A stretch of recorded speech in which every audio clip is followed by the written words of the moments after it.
Hello everyone. Professor Hui Cao. She studied physics in Peking in China originally, and then moved after the bachelor to the US. Studied, I think, mechanical and aerospace engineering at Princeton. From Princeton she moved to Stanford, where she got her PhD with Yoshihisa Yamamoto in quantum optics. I think the topic was quantum electrodynamics of microcavities. Yeah. And directly after her PhD there, she got an assistant professor position at Northwestern and stayed there for 10 years, becoming an associate professor, full professor. And 10 years ago, she moved from Northwestern to Yale, where she is professor for physics and for applied physics. Hui Cao has contributed to many different topics. The most recent topics she's working on is random lasers in semiconductor media, where she has been pioneering the field. Also, the control of spatial coherence of laser sources and the coherent control of absorption in media. She has far more than 200 peer-reviewed publications. Is one, as I would say, one of really the creative forces in the area of complex laser systems in general. And it's quite funny how we came to at least meet or re-meet recently. That happened in a small town in the north of Italy, Saronno, on a platform of waiting for a train. Someone approached me and asked me, "Oh, are you not Ingo Fischer?" And I said, That's right. No. And we started some very inspiring discussions on the train, and since then many more of these inspiring discussions. What I forgot to say, certainly, Hui Cao got a lot of prestigious prizes. She's a fellow of the Optical Society of America, of the IEEE, of the American Physical Society, of the AAS. So I could continue with a lot of things.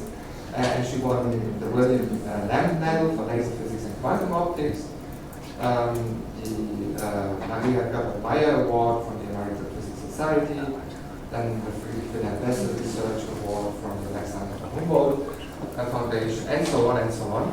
But I don't want to steal too much of her time. So what brings us together is, I think, the joint passion for complex lasers, and that's what she's going to talk about today as well. And I like very much her statement that was in a recent interview with Laser Focus, where she said, "Complex devices make photonics more efficient." I fully subscribe to that, and we very much look forward to your presentation. Oh, thank you so much for the introduction. It's really a great pleasure for me, really coming to visit here. You know, as I have read Ingo's paper, you know, long time ago, and always, actually, I also Googled him. That's why I know how he looked like. So I saw him on the, on the small train station. I said, that must be Ingo. I really want to meet, So actually, I'm very happy to have very good, discussion. That's why I come here again. Want to continue the discussion, and also, want to meet more colleagues here. Because I really like complexity, or the complex lasers. So I'm going to tell you, some of work we have done, and also please feel free to interrupt me at any time. It's more like interactions, and I'm very happy to answer any questions. So I think probably Ingo told me that not all of the working on lasers. So maybe I'll start with a very brief introduction of laser. I think for some of you, this is this you already know very well. So we know the laser actually has two essential components, right? One, it is a gain medium that is can emit light and also amplify light by stimulant emission process. And then there's also a cavity that actually provides optical, confinement and also coherent feedback. So here I show a very standard or the simplest, laser cavity. We made of two mirrors, and then the gain medium is placed inside. So light will bouncing back and forth between these two mirrors. So they have more chance of being amplified when they're passing through the gain median. And a small part will going out. So then there is a lasing threshold that is determined by, the round trip amplification will compensate the loss, due to the partial reflection from this mirror. So that's how we can get in the laser emission. So we need to pump sufficiently high to get the gain coefficient to exceed this threshold. And typically, lasing happens in this, we call it lasing modes, or in a cavity resonance. And this cavity resonance, usually for this fibropearl cavity, we can, they are quantized by this transverse, number and the longitudinal number. So basically, tell us how many, how many integer of the wavelengths in the longitudinal direction, and different longitudinal mode, they usually have different frequency. And so if, for different longitudinal mode, they have the same transverse number, they will have the same output, spatial profile. But different transverse mode, usually they have different, spatial profiles. So when they're coming out, we usually call it different spatial modes, because they usually can have the same frequency or almost the same frequency if they have the same longitudinal number there. So I think many of you already know that, like a laser, there's instability, there's chaos. This actually already, observed shortly after the invention of laser. People have observed this irregular pulsation, output emission intensity. And initially they were thinking maybe just like a technical noise or some perturbation. And very soon they realized, people realized this is inherent. It's coming from this nonlinear interaction of light field with the gain median. Okay?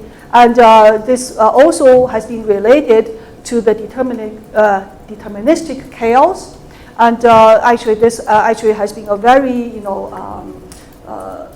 there's been very lively, studies there. A lot of work has been done, and a lot of advanced, studies both in terms of experiments and also theoretical, investigation. And this kind of, laser instability, it is really a problem for the high-power multimode laser, because there's a very strong interaction between the, the light and the gain median, and usually this could be a serious issue for practical applications. So let's see one example is a semiconductor broad area edge emitting laser. So basically, there's like there's a semiconductor gain medium, usually like a quantum well there, and then there's a top electrode that can inject electron current through this semiconductor material, and then there's the cavity formed by the reflection from the this two cleaved facet. It's like this kind of a cavity with two mirrors, and so this is a broad area, meaning that this width is actually much larger than the wavelength.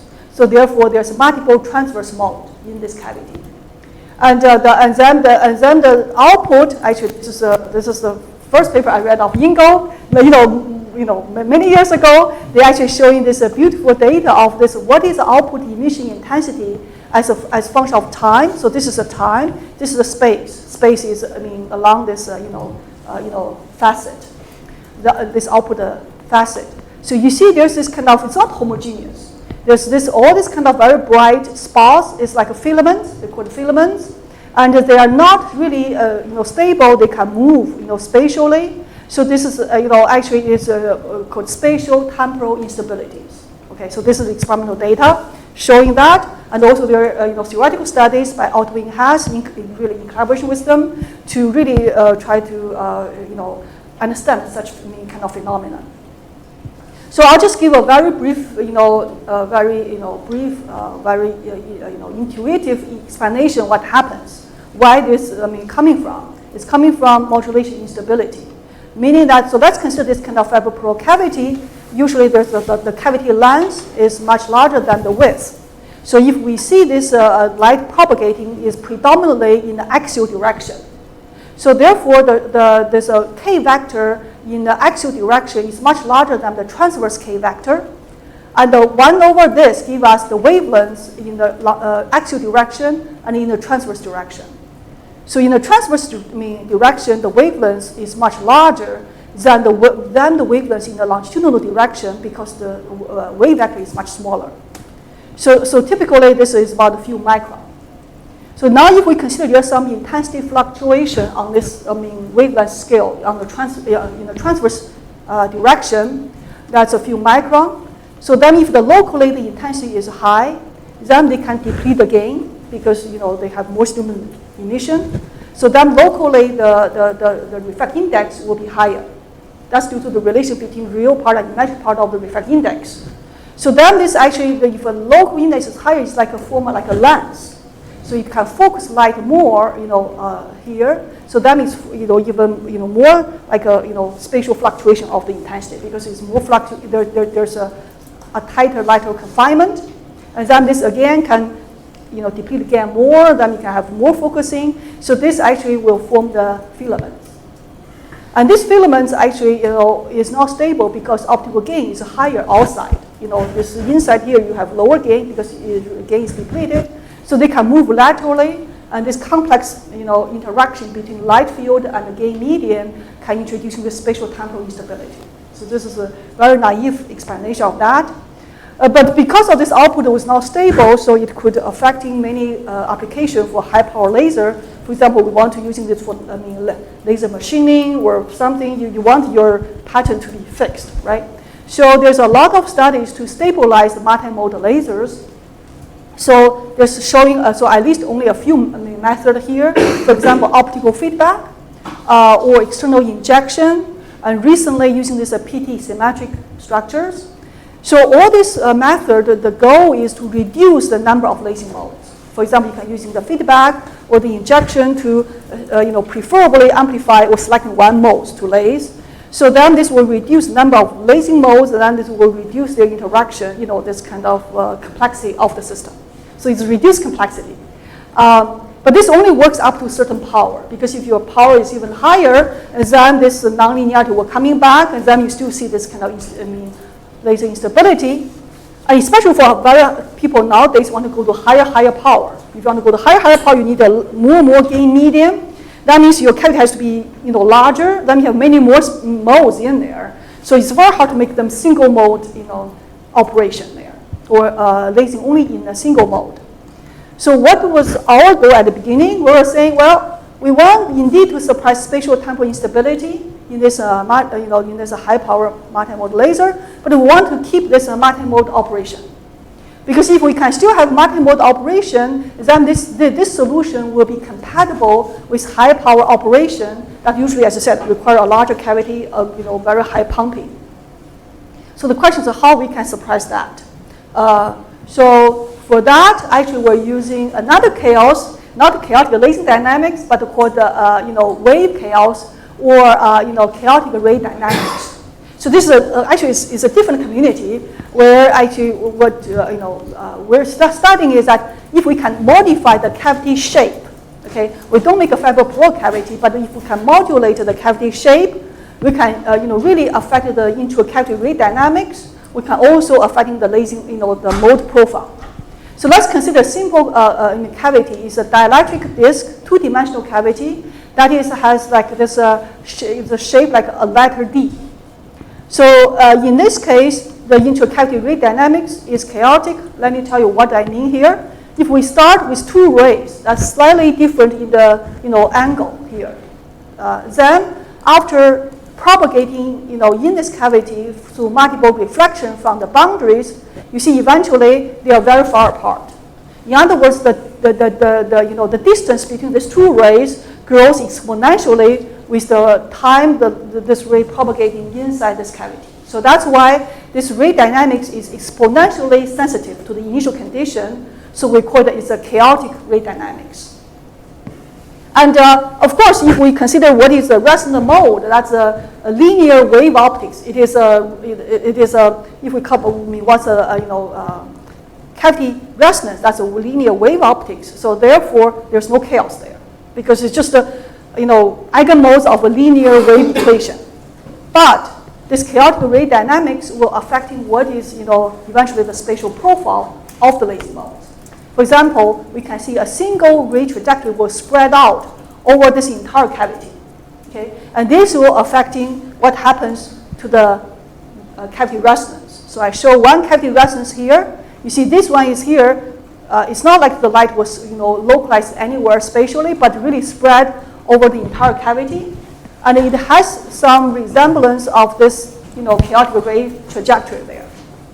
So now if we consider what is the direction of the light propagation, we can do just a spatial Fourier transform. Then we see that this is a k vector is really spread over all angles in 2D.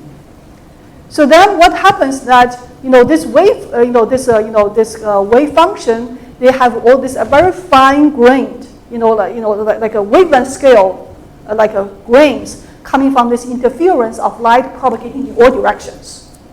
So because they have all this like a wavelength scale fine grains, when they deplete the gain, we call it spatial Fourier burning, they locally reduce the gain, they only make this kind of a very wavelength scale small holes there. Okay, they cannot form a lens anymore because this, there's no this very large wavelength scale where you can deplete the gain to form a lens there.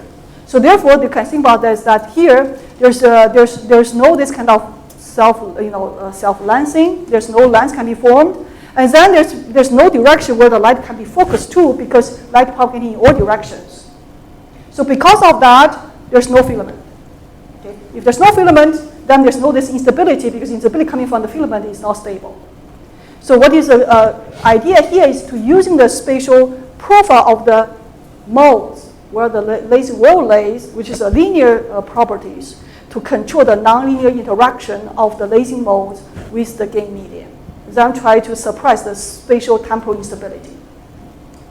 And so we actually fabricated this one experimentally, just a semiconductor quantum well, laser wafer, and then we etch it to make this kind of D shape, and then we can do electrical pumping by put an electrode on the top and the bottom, and then we can have emission coming out.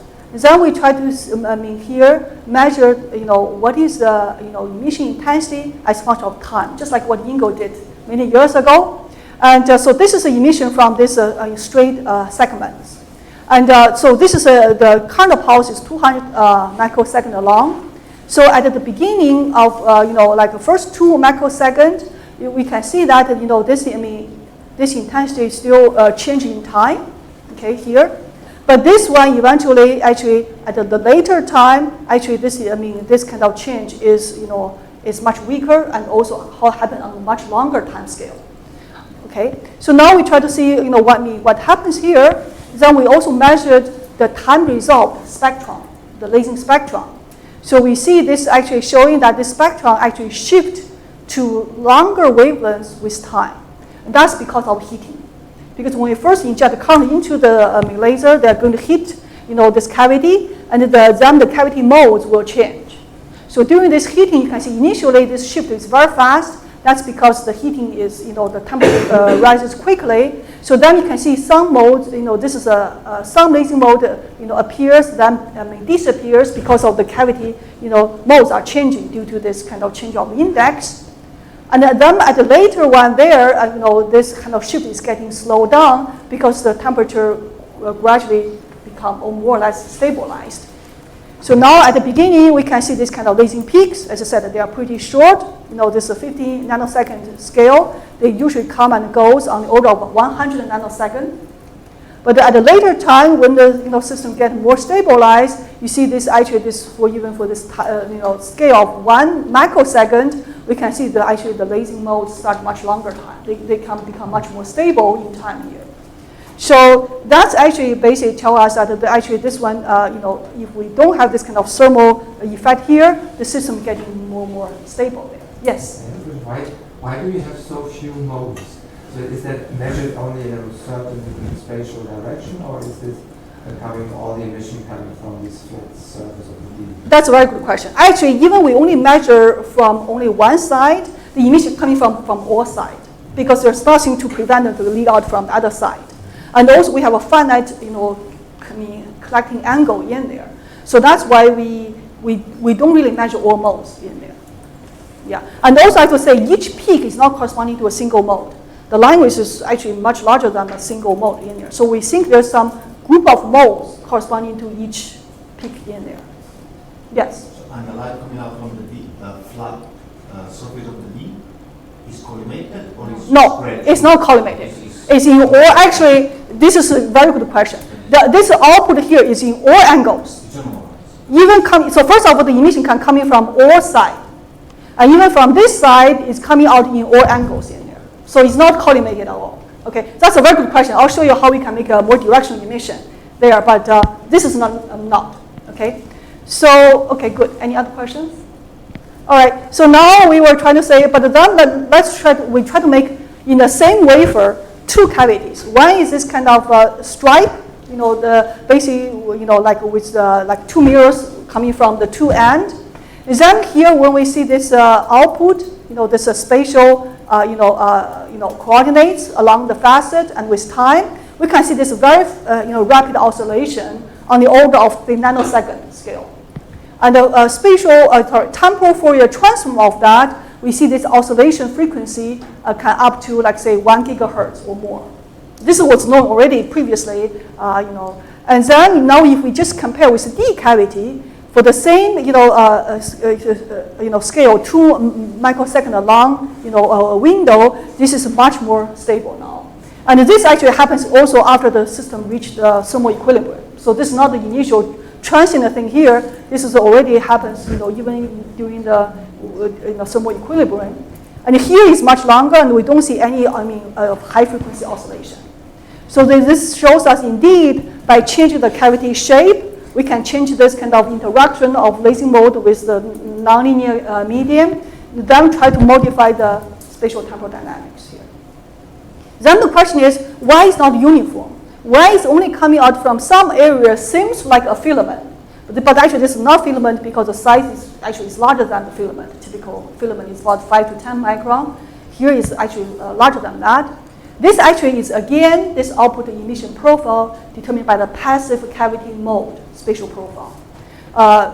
So basically here shows that we basically this is a calculation of the passive cavity modes in this cavities, and then we sum over multiple high quality factor modes, meaning that those modes has lower threshold, they would lace.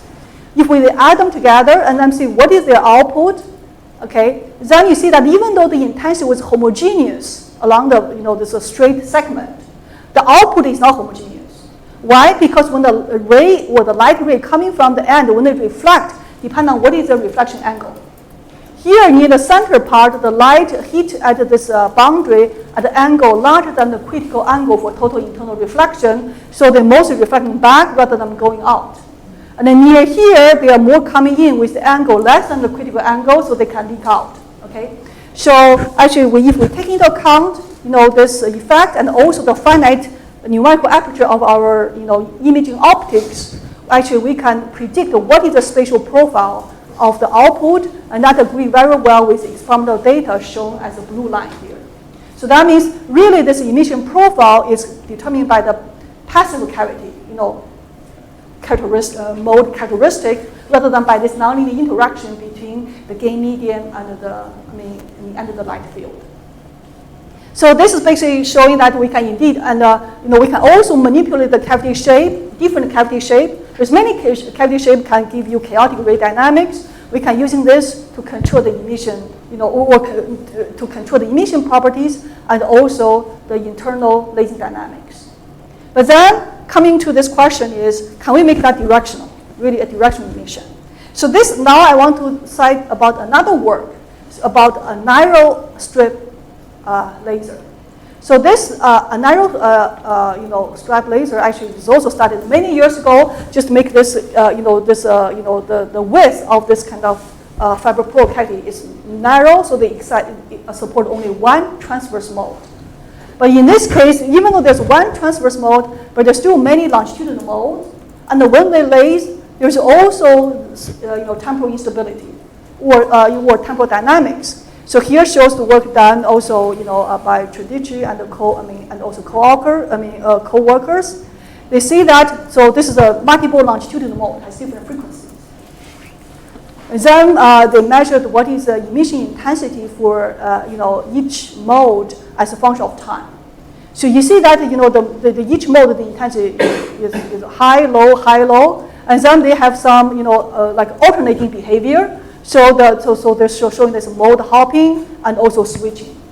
This kind of behavior usually it is more regular at a lower pump current, but it become more irregular go to the higher pumping case there. And this coming from again the interaction between the different longitudinal mode with the gain median through the wave mixing process, there. So now let's try to see how we can suppress this type of nonlinear. Is this characteristic for gain-guided structures, or would it also occur in index-guided? Also occur in index-guided structures. If I read those papers, because it's really coming from you have different longitudinal mode. Then when they beat, they have this kind of index gratings, and that can introducing the coupling between different modes, different longitudinal mode, and that ones here can introduce this type of effect. So how we can get rid of that? We can introduce structure disorder. Structure disorder meaning that we can introduce random index fluctuations around the mean value of the semiconductor. If we introduce this kind of refract index fluctuation happens on the sub-wavelength scale. Here we show is about 100 nanometer. So with that one here, what we are going to affect? We're going to affect the spatial profile of the resonant modes. So they are no longer like this kind of a uniform intensity distribution. Now they become more irregular. This is showing 3 different longitudinal modes. What is their intensity distribution? They become more irregular right now. So actually we work with, we work with Altman Hess in UK. He actually did a numerical simulation here to show what happens to the, the lasing dynamics. But here he's using this full wave simulation, meaning he does not make any approximation of rotating wave or actual, propagation, those things, really fully solving Maxwell equation with the gain median there. So what he found out is that actually if we see this different lasing modes, how their intensity change with time, you can see that initially they have some fluctuations, that's the transient behavior, and then later on they become stabilized, okay? Sorry. No problem, please. So when you have this random structure that they on the previous slide, how much of the reflectivity in the cavity is still coming from the outer facets, and how much is already from the inside? So that's a very good question. Similar to something like a random laser. Yeah, exactly. So this is a very good question. That depends on how strong this fluctuation is, right? So typically, actually, that's the point I forgot to mention. Thank you for reminding me. So initially, we only have, if a homogeneous slab, you only have the reflection from the 2 end facet. Now we have all this index fluctuation. You can see, but there's all this like layers, and at the interface, you can have reflections, okay? And all this kind of multiple reflected light can interfere, and that's their interference to give this kind of irregular intensity patterns there. How much that one here depends on how strong the fluctuation is.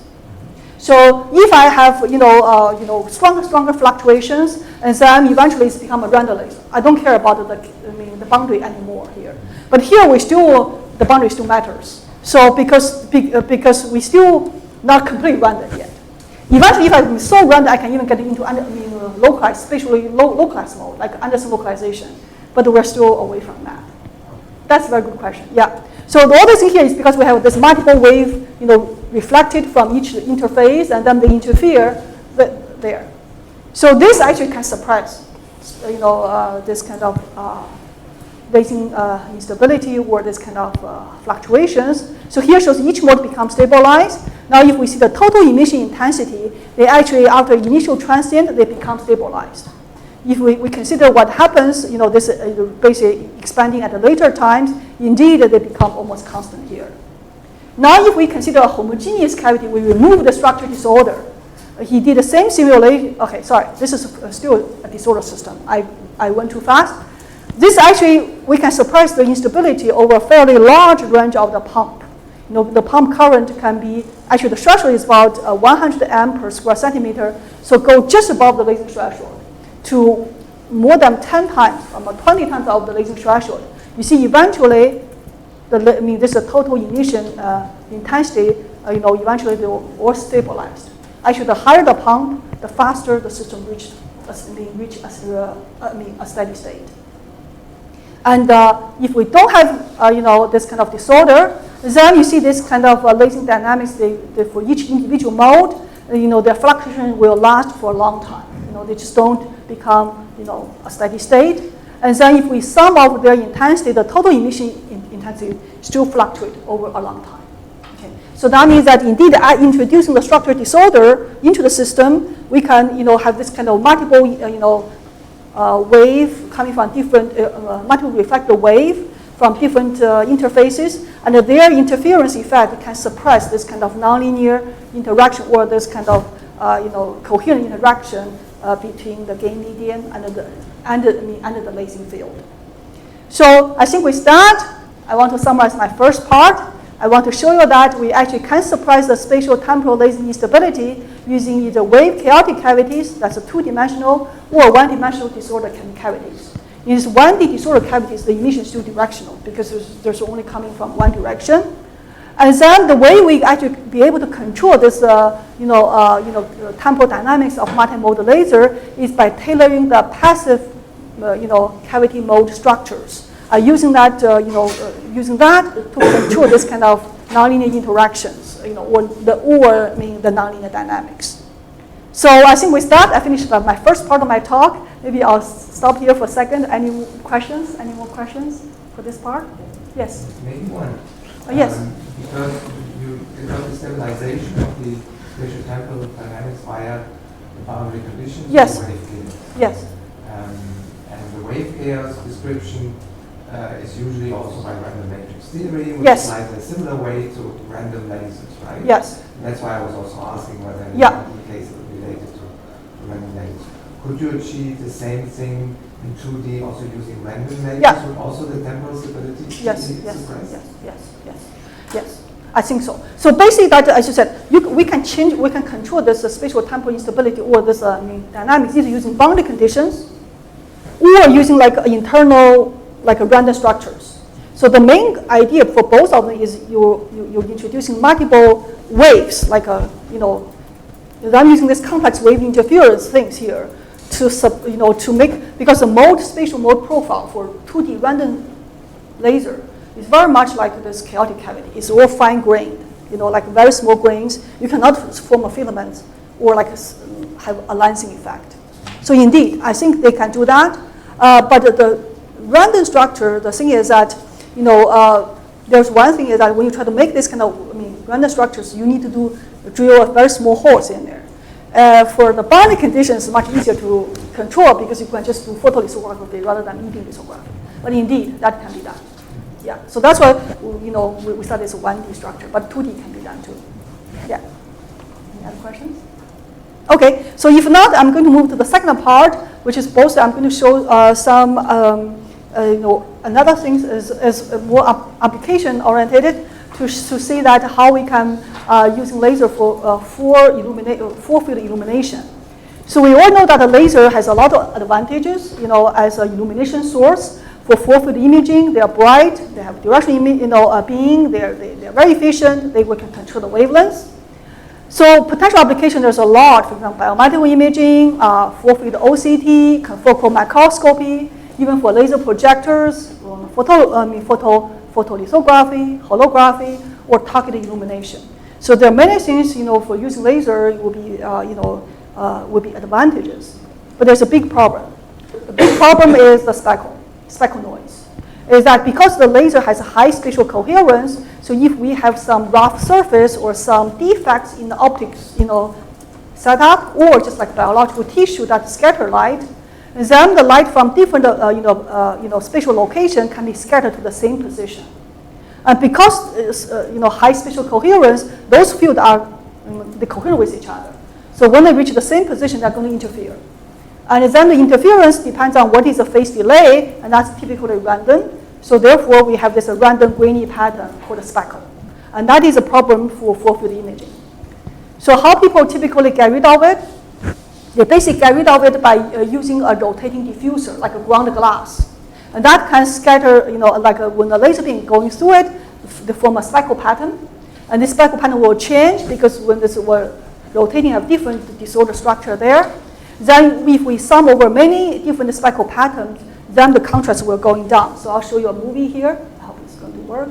So you see on the left is individual speckle pattern. On the right here, it is sum of many speckle pattern. You see that have to sum over many of them to reduce the contrast. Why? Because the contrast scale has 1 over square root of n. N is a number of independent speckle pattern or uncolored speckle pattern we have to add in there. So this will limit, the imaging speed because you cannot image very fast. You have to wait for some time. So, but this is actually widely used in in the biological labs. I see in the Yale medical school, there's many people doing that. So then if you think about what we're doing, if we say we're a laser engineer, we make a good laser that have a good spatial coherence, we ship to the medical school, and those doctors try to destroy it using a moving diffuser, right? So let me say, why you do this? So if you want to do this, why not we just put that diffuser inside a laser cavity? We can kill this coherence right away. But if we kill the coherence right away, we can also maybe kill the laser right away. So how we can still have a lasing or not? Actually, we can. That is a random laser. Because if the gain medium has many scattering particles inside, when the light is emitted by this gain medium, when we pump them, they cannot easily get out. They have to go through a multiple scattering, like a random walk before they escape.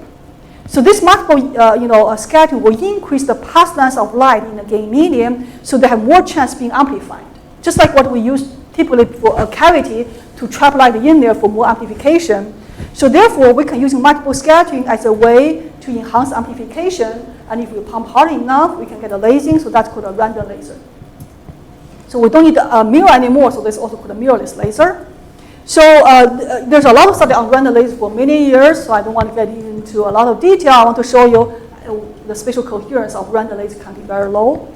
So this is a very simple experiment. Just a cuvette, we put a dye solution, and then we put in the zinc oxide and the nanoparticles as scatters, and pump the dye with the second harmonics of a pulsed yak laser. And then the emission, the random laser emission from the solution project onto 2 slits. Then we try to measure the far field intensity pattern. This is like a standard Young's double slit experiment. If these 2 points, the field are coherent with each other, we see the fringes. But actually we don't see any fringes. That means this random laser emission is spatially incoherent. So why they're incoherent? That's not because this particle is moving in the solution, because that motion is very slow. We pump with a 30 picosecond pulses. So therefore, within each pump pulse, you can see the particles are freezed in spatially. So it's not due to this kind of averaging effect, but what is coming from is that we have many random lasing modes. Each of them generate different speckle patterns at output. When they're lasing independently, meaning when our integration time is longer than the coherence time of this, of this random lasing mode, then we have to add their intensity together. Then we can get a low, spatial coherence.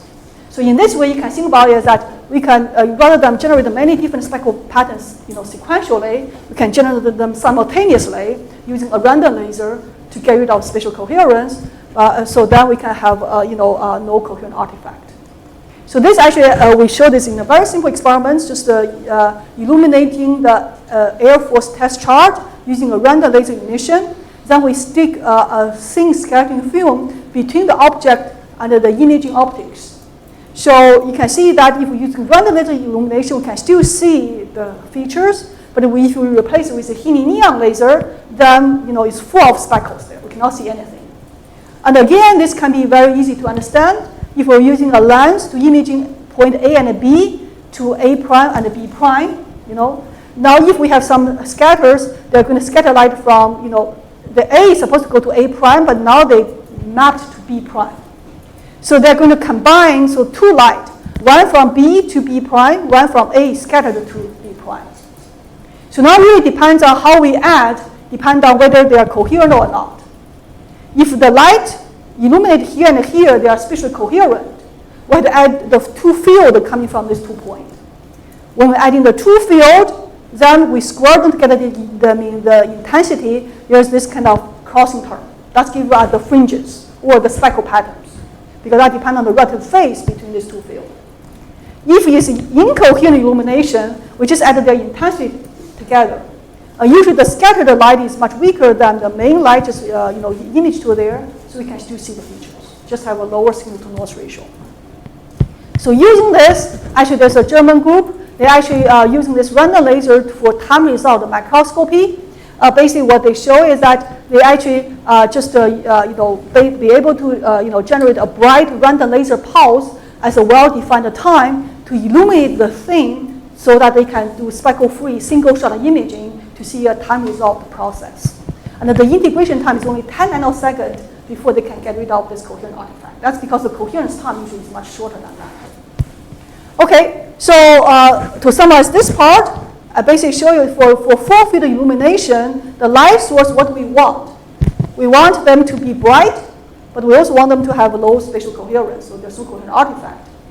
The laser and LED, they are bright, but they have coherent artifact. That's why people mostly still using, the superluminescent diode. It's not why people are still using thermal light or LED, but their power per mode is low. So that means you want to imaging through scattering mediums, or you want to do a high-speed imaging, there's not enough power per mode to allow you to really see something very fast. But I show you that for the random laser, we actually can have both low spatial coherence and the bright emission, because it's based on stimulus emission process in there. Okay, so I go through this part very quickly. Any questions? If not, I'll go to the last part really quick. So I show you here that the speckle is a bad thing. The doctors tell me that they hate speckles because they give a lot of noise. They could not see anything, right?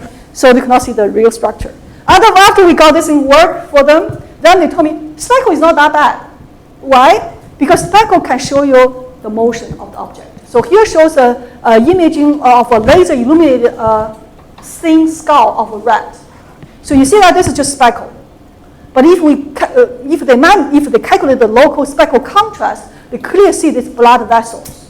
Okay, that's because because the blood cells moving in this kind of blood vessel, they scatter light. They generate a speckle pattern. But that speckle pattern changes very quickly with time.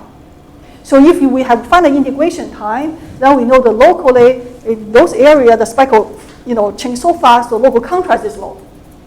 So from the local contrast of the speckle pattern, people can see these motions or blood flows in biological tissue. They also want to do this for this brain imaging. So what they really want, they want to be able to switch back and forth. They want to do bimodality imaging. Using, if we can switch spatial coherence of our laser very fast, then we can first using low spatial coherence, illumination to see the structure. Then go to high spatial coherence to see the speckle, and from speckle contrast to see the dynamic process. But what is a challenge is that when you're doing this switch, we have to make sure the emission power is the same and the output direction is almost the same, because otherwise you have to realign everything. So this actually can be done very easily using a degenerative laser cavity. So this is basically this was known for many years already, but not for this particular application. Is that just you have two mirrors and there's a two lens that F1, F2 is their focal length. So basically put in F1, F1, F2, F2. We call this the self-imaging configuration. Why is that? Because if you have a gain median near one end mirror, you see the light coming from this part, after one round trip, they'll go back to itself. So it's self-imaging, it come back to itself. If you have a light from another position after one trip, it go back to itself. So there's many transverse mode that has similar or degenerate frequency and a quality factor.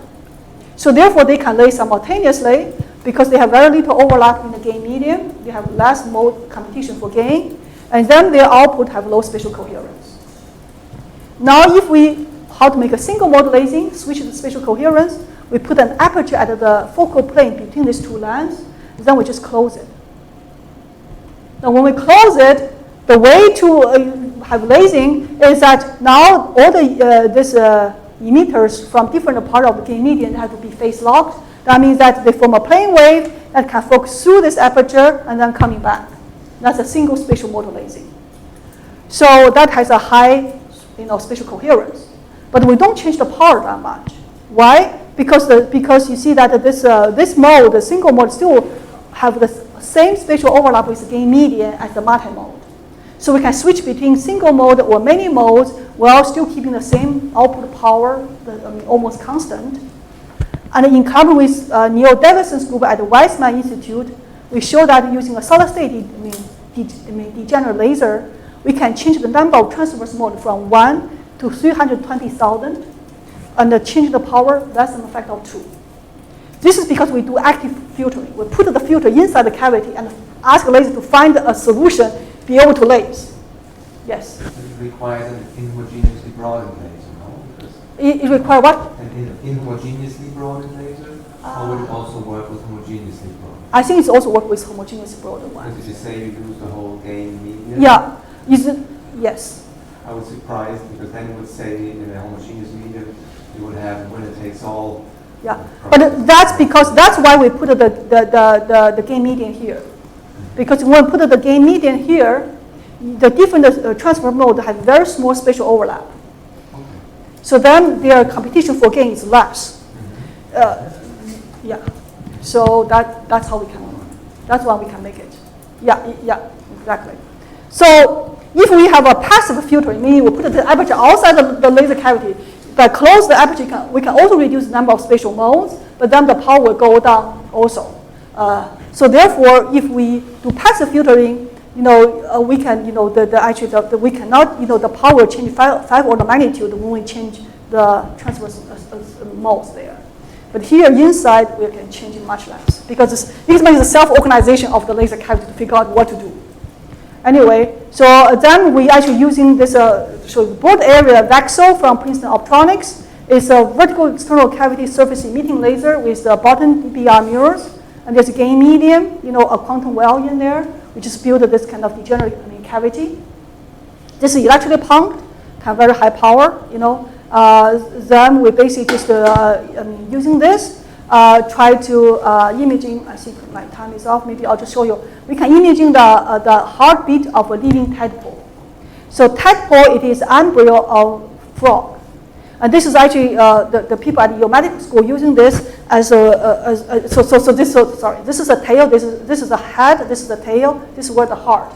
They're using this as an animal model to study human, heart disease. So what they do is they make it sick, and then they try to do some, treatment to see how the thing's going, right? And then so what they want to see first, what is the structure, the things here during the beating. So that's why we can use low spatial coherence illumination to see the structure, like this ventricle, this artery. And then we switch to high spatial coherence, then we can see the speckle, and from speckle contrast, we can see, the blood flow in the heart. So I'll show you one image, one movie, sorry. So you see here is that during the beating, we can see the shape change, of the heart. And then we can also see this, there's speckle contrast here, which is, if it's yellow, meaning the contrast is low, that means you have more blood cell there. That's how they can introduce, that means you have more blood flow there. So therefore, we can try to see how the shape and how the blood flow it is in there to really connect the structure with the function for biological studies there. Okay, so my time is really up there, so I think I want to just summarize. Basically, for the second part, I show you that we can design laser with low spatial coherence for speckle-free full-field imaging. We can also switch the spatial coherence of degenerate cavity very quickly, and in order to use that for bimodal imaging. So finally, I'd like to thank all the people who have done the work. This is our list of formal and current student and postdoc. And we work closely with Professor Doug Stone at Yale and his students, and also in electrical engineering, Professor Lee and his postdoc. And also we have a long list of collaborators at Yale Medical School. And also we have been collaborating with Professor Altwin Haas in Imperial College London, Professor Neil Davidson and Ashel Friesen Weizmann, and also Professor Wang at the Nanyang Technological University in Singapore, and also this German laser company Tramp on this degenerate laser cavity. So with that, I'll stop here. Thank you for your attention.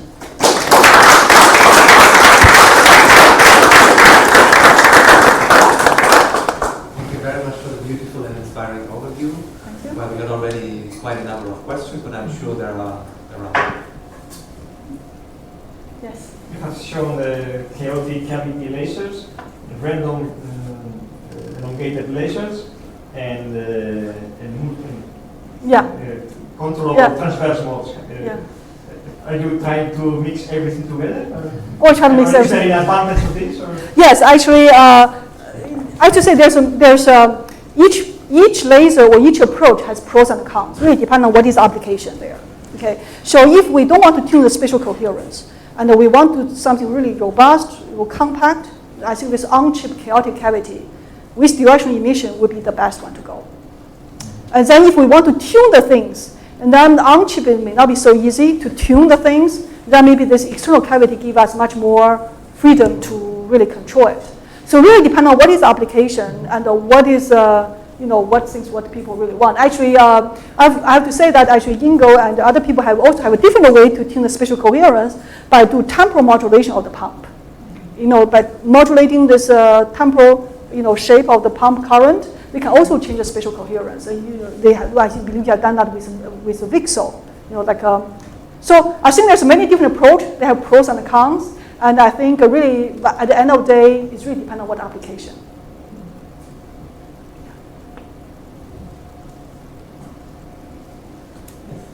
Do you know if there are any application of this kind of laser with this feature in quantum optics for trapping experiments with atoms and so on? Yeah, actually, after we do this one here, actually many people tell me they all have speckle issues.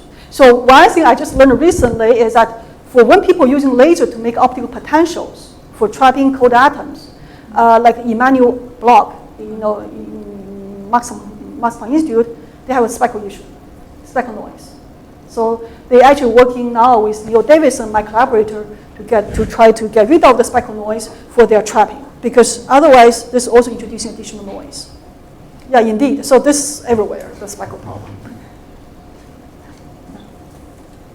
I have one more question Yes. related to your random laser. Yes. I mean, in the end, it's a network, if you consider from a network perspective, it's a network of scatterers inside Sure. your gain medium.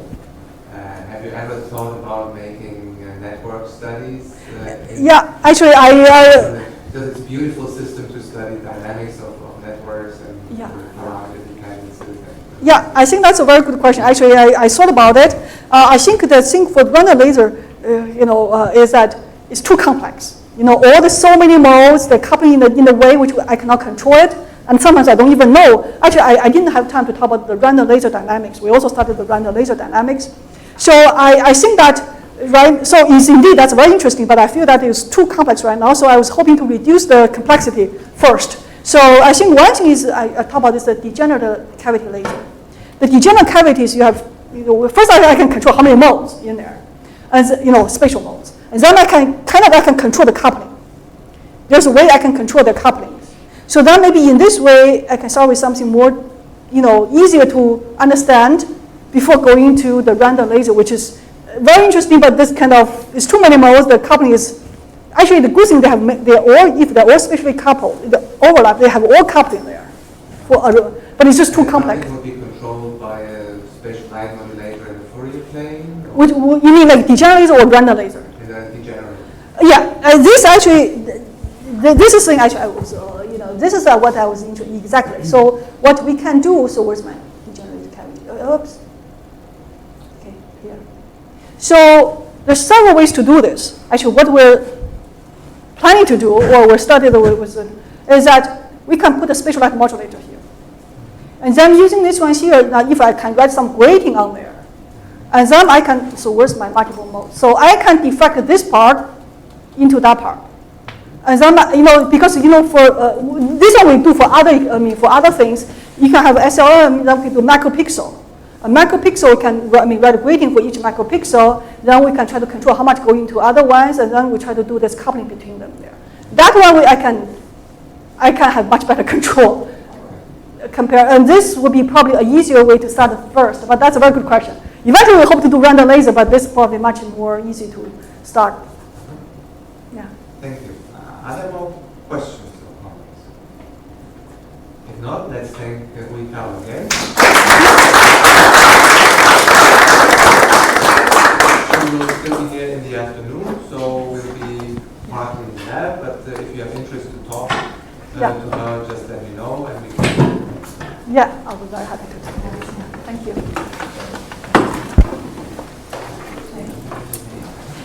You